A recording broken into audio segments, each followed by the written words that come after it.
Hello and welcome to the GlobalFoundries 14nm Digital Design Reference Flow Technical Webinar.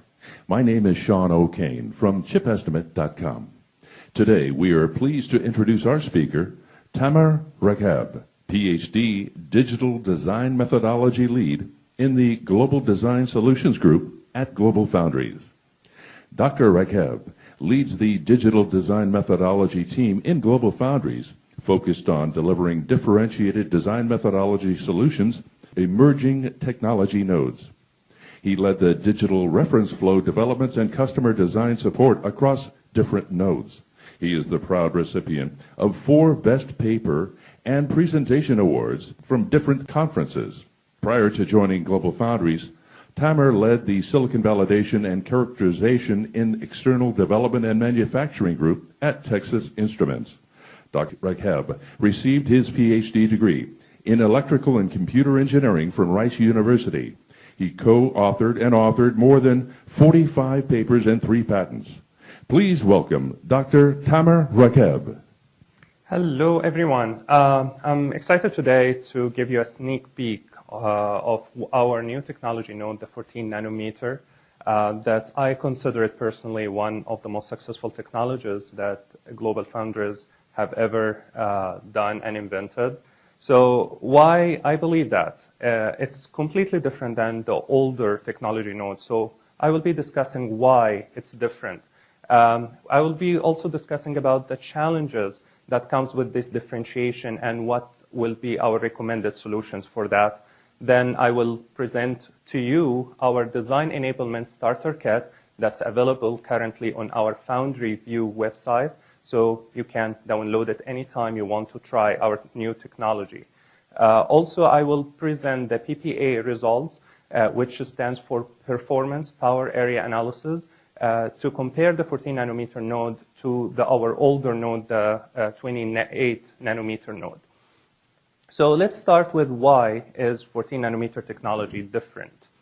So for 14 nanometer node, we introduced for the first time the FinFETs, which is basically a 3D structure device that you have the gate surrounded the channel on 3 different directions. And that means you can turn on the device and have a strong driving current capability. But in the same time, you can turn off the channel completely and have less leakage and longer longer battery life for your devices if you are using it for mobile applications. As compared to our 20 nanometer nodes, the performance we expect on average about 20% improvement in performance, about 35% reduction in power. And if you are moving from any older node like 28 nanometer node, you will be expecting more performance gain and less power consumption, as we will discuss at the end of the presentation. So the first thing you will notice when you adopt the 14 nanometer node is you will have the double patterning, which is colored interconnects, and that's because of the feature size is very small for to be able to have it in litho etch on one mask only. So we have to separate them into 2 masks, and we will talk about all the complication that comes with that. And also the FinFET devices that will introduce a more complicated way for connection, and that means it will not be a simple contact from MET1 to the device anymore, and that kind of introduces the MOL, which is the middle of line parasitics, and how we can take care of that. And because of the MOL, we will have the Miller effect. We'll discuss about that. We will have limited design margin because of the low voltage and because of the high performance expected from this node. So we need to squeeze any pessimistic margins in our designs, and that will be by using advanced models for the timing, like CCS and ECSM, or we can use also another variability modeling for AOCV, POCV, SOCV, or LVF. Also, the cells in this technology are very small, so we cannot put them or place them in the normal way. We'll talk about that as well. How we can do it in an implant-aware placement. It's basically an intelligent way to do the placement for your cells. Also, in this technology, we'll see for the first time a lot of non-discrete track libraries.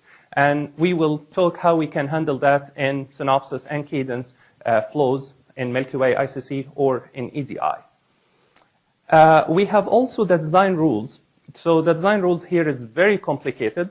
So how we can introduce this DRC checks and fixing early on in the design cycle, which what we call in-design DRC. And then we have another thing that we have to pass, which what we call DRC plus or pattern matching, and that's to avoid any hot litho spots and to increase your connectivity and to improve your yield on silicon after that.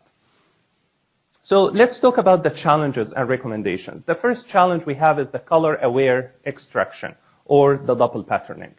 So in the normal process, because of the process change, not all the wafers will be on target. So not all the wafers will be able to hit the nominal corner. So because of this process change, it can vary from Cmin, which the figure we have on the left. All the distances between the interconnects is large, so that means less capacitance. But because of the process variation, it can be very close to each other. And that introduces the other corner, which is Cmax. That's more capacitance. So when we introduce the double patterning, it's all what we did. It just divide the interconnects from one mask to two masks. Till now, we don't have any problem. You can use the same corners. The problem happens on silicon when we try to align the two masks. So some shift can happen. And this shift makes one of the interconnects closer, or one of the mask shifts closer in one direction to the other mask. And that means we will introduce more parasitics because the capacitance is not linear on the two sides. And those are the corners, the new red star corners, that we call it DP corners. So if you will design on this technology node, all what you need to do is just move from the red star corners to DP corners, and you will have the same design methodology that you used to do all the time. And how we can model this DPT? Actually, we found that we have two common approaches to capture this misalignment. One of them, we call it a mask shift flow. And basically, you have to give the tool the amount and the direction of the mask shift relative to each other. The problem, you will have a lot of probabilities, and you have to try a lot of different scenarios that will increase your sign of corners dramatically. So we don't recommend it, especially you don't know the amount of the shift that will happen really on silicon. So it's completely statistical. And to shield you from all these complications, we introduce another way, what we call a DPT corner flow. And it's basically assumes the worst case. So instead of the interconnectors shifting in one direction, like the lower left figure, so we will model that as two extreme cases. Either all the interconnects will come closer to each other, which we call it DP max, or it will get further from each other, which we call it DP min. And this change in the distance or the spacing, it will not happen in GDS. It will not happen in physical design. So we model it as change in the dielectric constant with the space, which we call it ER versus silicon spacing in the ITF or ICT files. So in your extraction, when you point to the DP corner, all this will be taken care of. And actually, we did a lot of analysis on the different flows. So we have the three different flows, the mask shift and the DBT, either colored or colorless. And we have two papers on that, one in SNUG in 2013, I believe. And if you need to check all the details, you can go ahead and check the results. But what we found is actually using colorless DBT, it will reduce the amount of change you need to introduce to your flow. But in the same time, it gives really accurate results that's very close to the results you will get from the mask shift or the color DBT. The reason, because we, in our decomposition deck, we always guarantee the alternation in colors. So we will not allow the two lines very close together to be on the same mask. And that means it always alternates, and that means if you assume it's colorless, it will be accurate enough. And that's because of the balancing of the color and the color density and everything that the decomposition deck will take care of automatically without you worrying about anything else. So that's to deal with the DBT. What about the FinFET 3D extraction? So As I introduced in the beginning, the FinFETs are 3D structures. So that means the connection from M1 to the drain, source, and gate will be complicated. It will not be just one material. You have stack of material to reach to that level of the device. And because you are introducing different materials with different cross-sections and different distances, you will introduce a lot of extra components in capacitance, as you can see on the figure on the bottom right, or a lot of complicated resistance model, as you can see on the bottom left, because you have glue materials that connect CB and PC, you have another glue material that connects CA and the fans, and you have also a material to connect with V0. And all this connection, because it's long, it has to be dealt with as distributed resistance. And that will introduce a lot of complications in the extraction phase. So how we can take care of that? So don't worry about it. We already taken care of. So the decision was to divide this parasitics into two parts. One part will be included in the model. Another part will be pre-characterized and coded already in your ITF or ICT file. Either you are using StarRC or QRC. And the rest will be extracted on the fly, a 3D model extraction. So everything is included already, and this was successful because of the extension in the syntax that both Synopsys and Cadence introduced in the ITF or ICT formats. So everything should be included, and everything will be taken care of whenever you hit the extraction button or the extraction module in your flow. So if we talked about the FinFET 3D and all these extra parasitics, how this will affect the design? It will affect the design through the Miller effect. So let's talk about the Miller effect consideration and the random device variability. So for Miller effect first, because of these 3D structures, we compare just the pin caps of our new library at 14 nanometer versus one of our libraries in 28 nanometer. And we discovered that we have about 50 to 60% increase in the pin cap.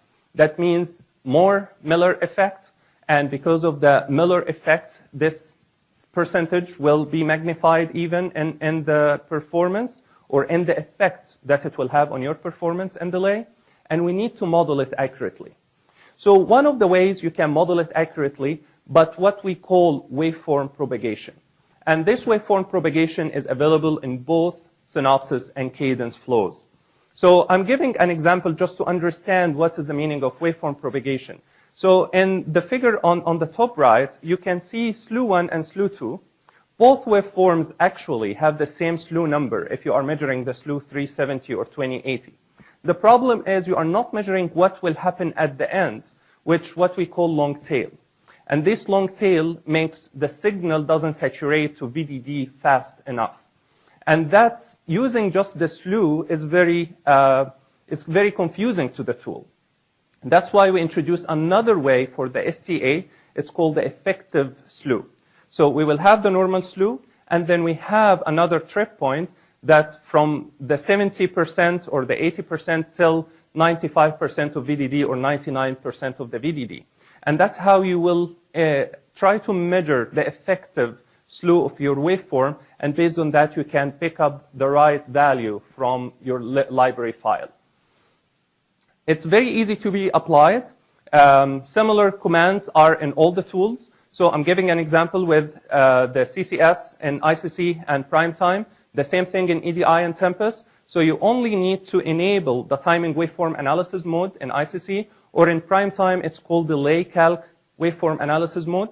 And you have a lot of options. By default, usually this kind of analysis is disabled because it takes longer time in the run.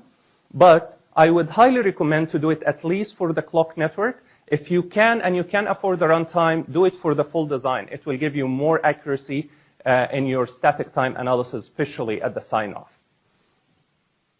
So the other topic is the limited design margins. So we have two types of variability in the devices. We have the systematic variability, which is the global variability, which is represented by the blue Gaussian curve. So that decides if your wafer runs on target, TT, or it runs hotter or faster at FFA, which is FF global. It's the terminology we use in GF. And the SSA, if it's slower wafer, which is SS global, or cold wafer. But the problem is, within the same wafer, within the same die, because of the change, the random variability in all the parameters in your device. So from one transistor to another, you will have the red curves variation. And this is what we call it local variability or random variability. And usually in the older nodes, we used to characterize our libraries at the 3 sigma of global plus 3 sigma of local, which we call it FF or SS. And that will cover both. The only problem is you are already over pessimistic. You are not trying to take into account what happens in reality, because a lot of these random variables are actually canceling each other by nature. So how we can increase the performance to squeeze all this pessimism out of our design and get accurate results, this will be our discussion. So the effect of random device variability, we need to understand how this will impact our variables in the library file to be able to model it correctly. So one of the effects is the delay variability. So the delay variability of your combinational signals and the clock to Q delay. So this delay varies for each cell, edge, rise or fall, type, early or late, because in every action, different transistors are engaged to give you this action of signal. And also it varies with the active arc and the input transition and output load. So from the table in the middle, if you go horizontally, you can see that the slew and output load are changing, and that makes your variability changes from 1x to about 6 and 7x. And if you go vertical direction, so from cell A, cell B, cell C, cell D, those actually are different active arc in a complex cell. You can see that the variability changes from 1x to 1.44, 1.67, 1.22. So it's around 50% change in variability. Another source of variability is the constraints, the setup and hold.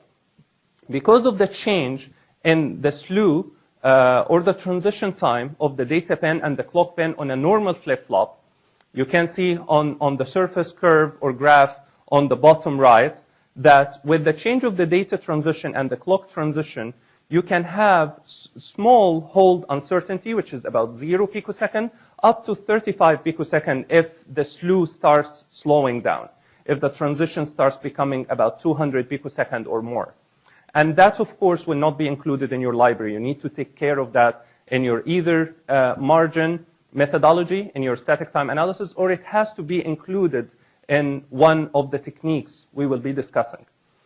The output transition can vary as well. And that means it's another variability dimension that we need to take care of. So how we can model all those? The 4 parameters, the 4 different effects we talked about. So we have what is called advanced on-chip variation, AOCV, parametric on-chip variation, which is owned by Synopsys. Both of them, they cover the delay variability, cell, edge, and type. And we have the statistical on-chip variation, owned by Cadence, SOCV. It covers more a little bit. It covers the delay variability with arc transition load and the output slew variability. But we have the new format, the IEEE standards for the first time. It's called LVF, or Liberty Variation Format. And this is what we recommend for 14 nanometer and below, because it covers everything. And you don't need to add any extra files. It will be included in your library from your IB provider. So let's discuss the difference between them. So for OCV, which everyone used to use, is actually, it's a flat D rate. So if we go look at the curve or the graph on the right top, all these variation, all the curves, the colored curves, are the variability change with the path depth. And because of the cancellation effect, it goes down. But because of the OCV is a flat D rate, you have to put it somewhere. You can assume it will be very pessimistic at OCV1, and that means you will put it at the worst point in all the curves, and that will kill your design. Or you can put it in OCV2, which is better approximation around the 5. If your path depth is around 5, you will be accurate. If it's more than 5, you will be a little bit pessimistic. If it's less than 5, you'll be a little bit more optimistic. And you can apply this OCVD rate in ICC and PT and prime time, or EDI and Tempest, it's just a number. But we highly, highly recommend people to not go with the OCV anymore because it kills your design for no reason and it's not accurate. It can be pessimistic or optimistic. You will never guarantee accuracy with OCV. So AOCV has two components. It's additional file, like the brown table on the right. So with the depth, you will have different D rates. And this is what we call depth-based, and that's because of the random variability cancellation. And this is what we recommend you to use if you are going to use AOCV. And we have flows to generate all these types of variability. If you want help, please contact your GF representative, and we can help you doing that. The other component in AOCV, it's distance-based, and we don't recommend it because it represents the skew that you will have on wafer from one edge to another. And this skew, we always include in our corners for the back end and the front end, so we don't want to add any other dimension of variability in distance-based. POCV is the same as AOCV, but it's one sigma value for each cell, not slew load dependent, and it's additional file. SOCV is the same as POCV. The only difference, it varies with slew and load, and it's another additional file. Both of them are better than AOCV because they propagate the sigma values with RSS propagation, with the root square of sums. And that means the graph-based analysis and the path-based analysis will correlate better with this RSS propagation.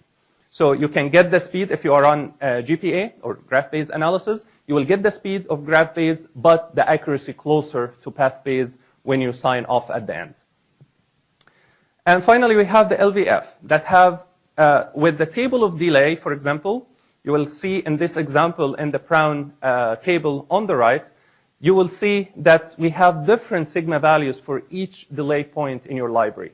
We'll have another table like that for each hold and setup time tables in the library. You will have it as well for the output slews. And everything will be included in one library file that you can use without any added files, and that's we highly recommend to use for 14 and below. Just remember, if you are using AOCV, POCV, SOCV, just be careful that your library characterized at the global corner, SSA or FFA, SS global or FF global.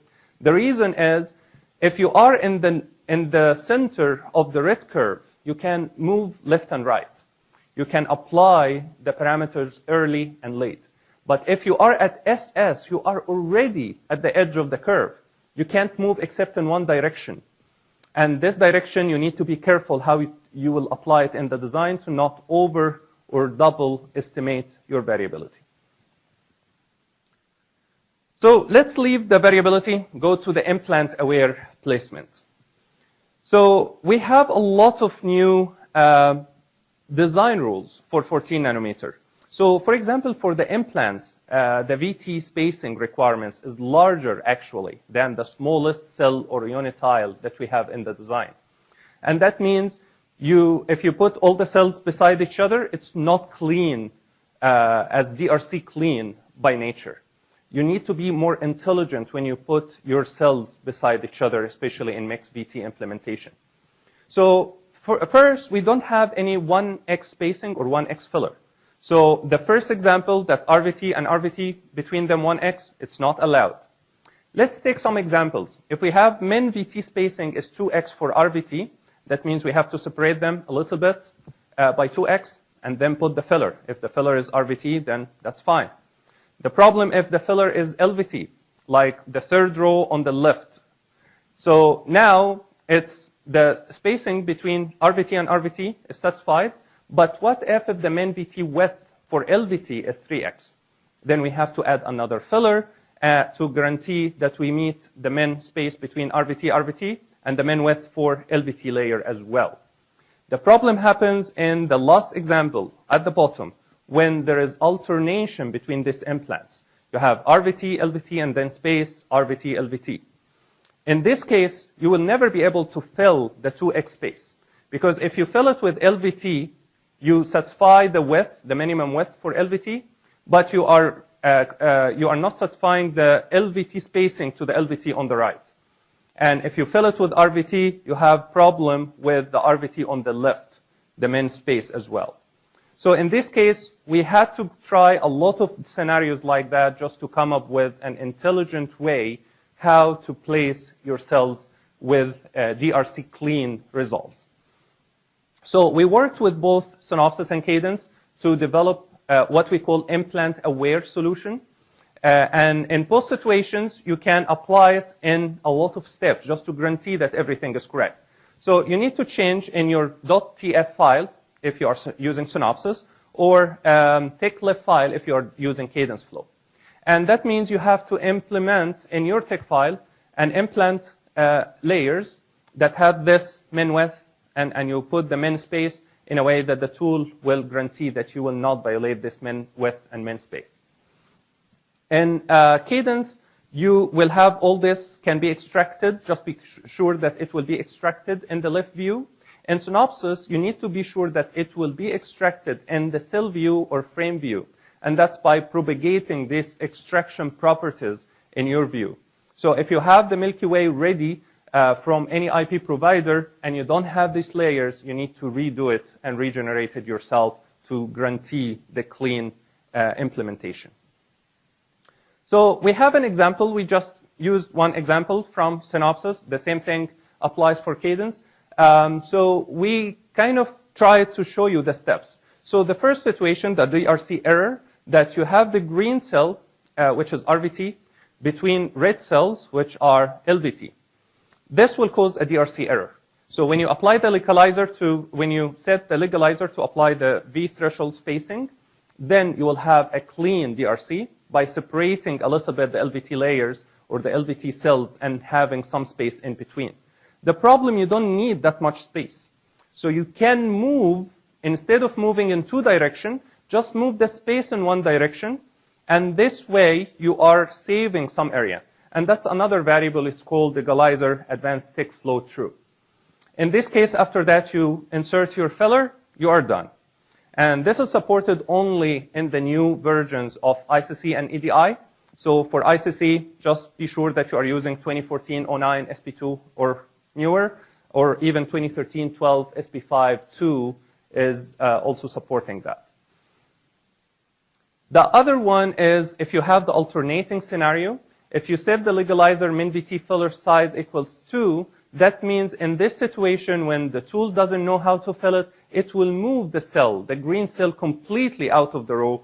As you can see on the right side, it will move it in another track on the top. And in this situation, you are avoiding the alternating situation that you will never be able to fill correctly. So this is an example. All the steps I talked about. So you want to guarantee that there is no 1x rule and 1x spacing. And then you want to legalize, check everything, try to enable the min VT spacing rule to be able to separate everything, check, be sure everything is fine, and then you do the filler, do final check, then your placement is done. So let's talk about the non-discrete track library handling. So why we need non-discrete and what is the meaning of non-discrete?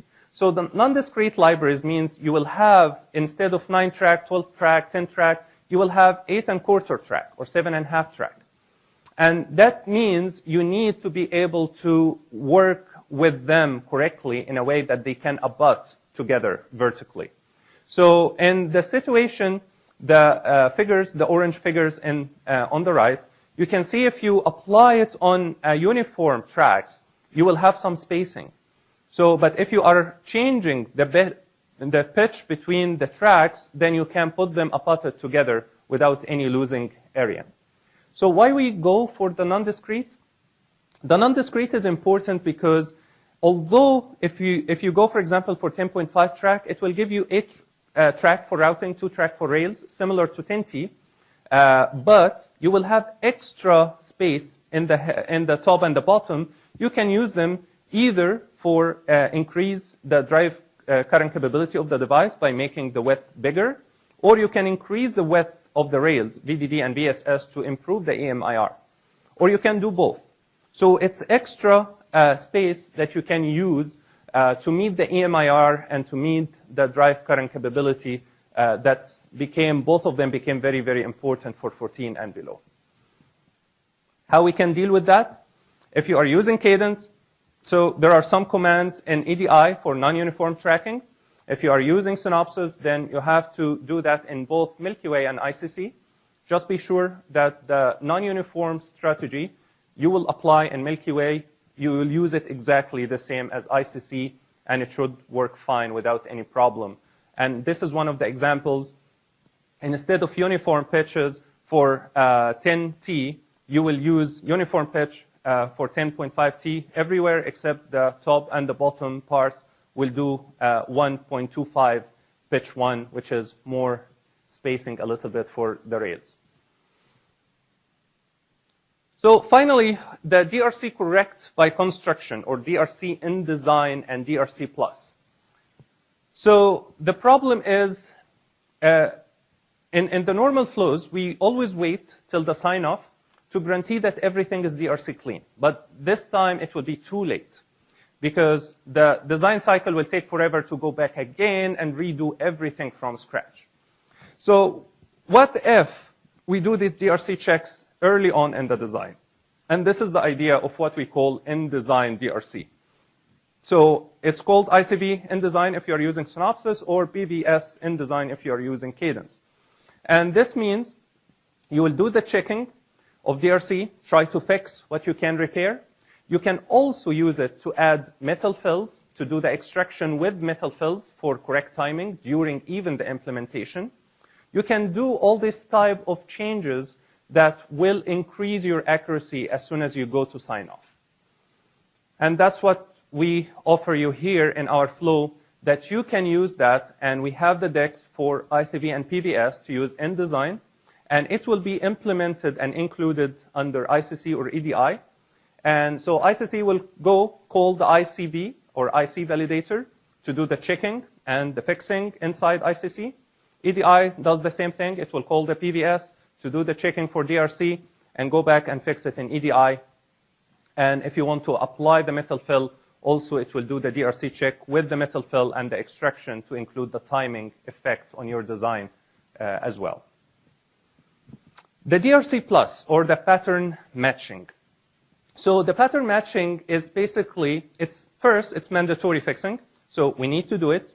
It's not just recommended, because it will take a look at your design and try to figure out, instead of just distances and DRCs, it will figure out where are the hot litho areas or hot litho patterns that needs to be fixed. And it will flag you some of these errors. And you can include it, because both of them are, the DRC plus is included in both BVS and ICV in design. You can check it in design and let the ICC or EDI to fix it for you. So you can do the place and route to make it to fix or help you fixing the DRC plus or pattern matching issues. Or if you are signing off with Caliper Mentor Graphics tool, it also gives you a report of errors that you can implement in ICC or EDI, and the tool will fix as well. So it's very important. Please be sure that you are DRC and DRC plus or pattern matching clean before taping out. So let's talk about the design enablement starter kit. So our starter kit is available actually on our Global Foundry View website. All what you need just to download the flow. It's tape out proven flow. We taped out some test chips with it. And we have in this flow actually a sample block. It's an open source block that it's tested and ran through RTL to GDS. We guarantee that it runs fine with all the steps, and it will have everything in it. It will have the color aware, FinFET aware, variability aware, implant aware, and DFM aware. So if you want to try it out just for technology comparison or evaluation, you can use it out of the box. If you want to adopt it for another designs, you always can use that. It's make environment. It's based on make environment. All what you need with this flow, you need to download our PDK. You need to download the library as well, just to be able to run the flow correctly. And those are the flows we have. We have a complete Synopsys flow. We are using DC, formality, ICC, ICV, formality again, and then *C prime time. And for the physical verification, we go with Mentor for DRC, LVS, and metal fill. For cadence, we use RC, LAC, ADI, and PVS in design. Again, LAC, and then QRC and Tempest, and the physical verification by Mentor caliper as well. We are working as well to see if we can include ICV and PVS for sign-off as well. It's still under evaluation. For the test chips, we actually taped out based on these flows in our test chip, MPW 1402. That's our code name for the test chip. We have this block. We call it LYM, and it's about 1.2 million instances. It's approximately, we signed off at 80% of utilization. And all these blocks pass the sign-off SDA, sign-off DRC LVS, DRC Plus, and DFM target, final tape-out reviews. And the same block is done and implemented by full synopsis flow, another one by full cadence flow, another one with the PNR tool by Mentor Olympus. So all of them met the targets, all of them succeeded on silicon, and that means all the flows are coherent and consistent with what we expected. PPA results and comparisons. So performance, power, area, where we stand in 14 as compared to 28 nanometer node. We did this design. We do the implementation with both Synopsys and Cadence, as I mentioned earlier. This is just one example with Synopsys tools. Those are the versions of the tools we use in case if you want to replicate. We use the LCRM modules from Synopsys. And the test case is Falcon Neon, which is a graphic processor unit from ARM Cortex-A9. And we use the ARM standard cells for 28 SLP, HPP, and LPP, 14 LPP. And we compared, we needed Metal 2 to Metal 5 for routing for 28, but we needed extra Metal routing for 14 LPP. So let's compare the results. For LVT, so Fmax, if you compare the first item in 28 SLP, if we consider this as 1 relatively, then you will have in 28 HPP 20% increase in the performance. In 14 LPP, you have 2.5x the performance. You are going out of all the expected performance improvement from one node to another. And that's why I said it's really one of the greatest technology that GlobalFoundries done so far. The area for 28 HPP, the high performance, it's the same area. You have 4% reduction in area. But if you are using 14 LPP, you have just 27% of the area. That means you have 73% area reduction as well. So performance gain and area reduction together. And if you looked at the leakage at the end, you will have also, instead of about 70 milliwatt for leakage for 28 SLP, you have 18.6. You have just quarter of the leakage in the FinFETs. And the same thing for the dynamic power. It's absolute dynamic power. If you do relative dynamic power with frequency, you still can see that 14 LPP will be either the same as 28 for dynamic power over frequency or even better. So you guarantee that you achieve everything with 14 LPP, high performance, low leakage, lower area, everything. And the RVT, the same thing. If you want to achieve performance, 14 LPP is 2.3 times the performance of 28 SLP. And 28 HPP, it's 1.2 only the performance on 28 SLP. Again, really increase in performance, reduction in leakage, going from 16 milliwatt to 3.9 milliwatt for 14 LPP.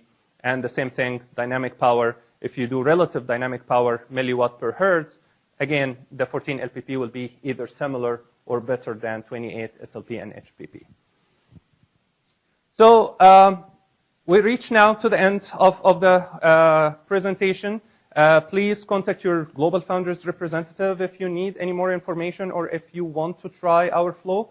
Definitely, they will be happy to help you. And thank you for listening and attending. Dr. Ragheb, we do have a few questions that were submitted for you online. First question, how can we get access to this reference flow? Good question. Please contact your GlobalFoundries representative. they can enable access for you and your company on our Foundry view just to be able to access the flow. And be careful, you need to ask them to download the BDK and the library. Either we have two libraries, either NVCUS or ARM. Just ask them to download the library and the BDK as well, and you will be able to run it. A couple more questions. How easy is it to adopt and customize this flow for different design styles? That's a very good question as well. Our flow is modular based. So for any designer who is using either a full synopsis or full cadence flow or just mix and match between them, it's very modular based, so you can use and mix and match between the modules to match your design flow. Also, it's very customizable. It's very tickle based and make environment based. So it's very easy to adjust, adopt, and change in it. And we can help you doing that just to meet whatever design style you need. One more question. What tool versions and libraries have been used for validating these flows? So for the libraries, we have two main libraries we are using, the NVCUS library, and this is downloadable from GF. They can put you in touch with the NVCUS company to download our early library. And you can use the library. We validated that already with ARM library, 14LPP. And for the tool versions, we always validate with the latest and greatest tools. And that's because we always work with the EDA vendors to develop new features, add new features, so the latest tools will be your best bet. Okay. I want to thank you all for joining us today to learn more about GlobalFoundries 14 nanometer digital design reference flow. Thank you.